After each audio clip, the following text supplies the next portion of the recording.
परमेश्वर ने हमसे प्रेम किया और हमारी उत्पत्ति से पहले ही हमारे लिए अर्थात हमारी सेवा के लिए यह सारी सृष्टि रची। आदि में ईश्वर ने आकाश और पृथ्वी की सृष्टि की।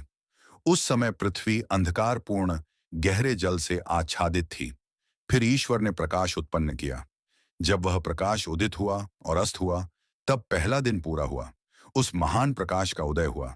तब ईश्वर ने गहरे जल के बीच एक विस्तार उत्पन्न किया और उन जलों को दो भागों में बांटा, ऊपरी जल और निचले जल। उस विस्तार का नाम आकाश रखा। उस समय पृथ्वी पर कोई स्थल नहीं था, केवल जल ही जल था। फिर ईश्वर ने उन जलों को एक स्थान पर इकट्ठा किया, जिससे सूखी भूमि दिखाई देने लगी। उस जल को समुद्र और उस सूखी भूमि को पृथ्वी कहा। उस दिन प्रकाश अस्त हुआ और दूसरा दिन समाप्त हुआ। फिर प्रकाश पुनः उदित हुआ। ईश्वर ने उस सूखी भूमि पर विभिन्न प्रकार की घासें, बीज देने वाले वृक्ष, फल देने वाले वृक्ष और पुष्पवती वनस्पतियां उत्पन्न की। पृथ्वी से भाप उठकर उन पेड़ों को सींचती रही और वह महान प्रकाश सूर्य की भांति उन्हें पोषण देता रहा। जब वह प्रकाश अस्त हुआ तो तीसरा दिन पूरा हुआ और चौथा दिन आरंभ हुआ।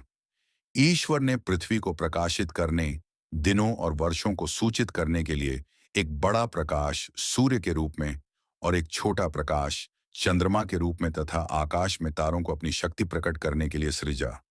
जब वह प्रकाश अस्त हुआ तो चौथा दिन समाप्त हुआ। फिर प्रकाश पुनः उदित हुआ। ईश्वर ने जल में जीवधारी वस्तुएं उत्पन्न की, विविध प्रकार की मछलियां, सूक्ष्म जीव और आकाश में उड़ने वाले पक्षी। जब वह प्रकाश अस्त हुआ तो पांचवां दिन समाप्त हुआ। छठे दिन का आरंभ हुआ। ईश्वर ने पृथ्वी से भिन्न भिन्न प्रकार के पशु, रेंगने वाले जंतु और जंगली जानवर बनाए। इसके पश्चात ईश्वर ने उस कार्य को शुरू किया जिसके लिए उसने सारी सृष्टि की रचना की थी, अपने पुत्र स्वरूप मानव की सृष्टि। उसने कहा, हमारी समानता और स्वरूप के अनुसार हम मनुष्य को बनाएं। जैसे उसने सोचा, वैसे ही उसने मिट्टी से मनुष्य का शरीर रचा और उसकी नासिका में जीवन की सांस फूंकी। तब वह मनुष्य जीवित हुआ और खड़ा हुआ। ईश्वर ने उसका नाम आदम रखा। फिर ईश्वर ने आदम पर गहरी नींद डाली और उसकी एक पसली और मांस से एक स्त्री की रचना की। आदम ने उसका नाम हव्वा रखा। ईश्वर ने अपनी योजना के अनुसार अपना समस्त कार्य पूर्ण किया। प्रकाश अस्त हुआ और छठा दिन समाप्त हुआ।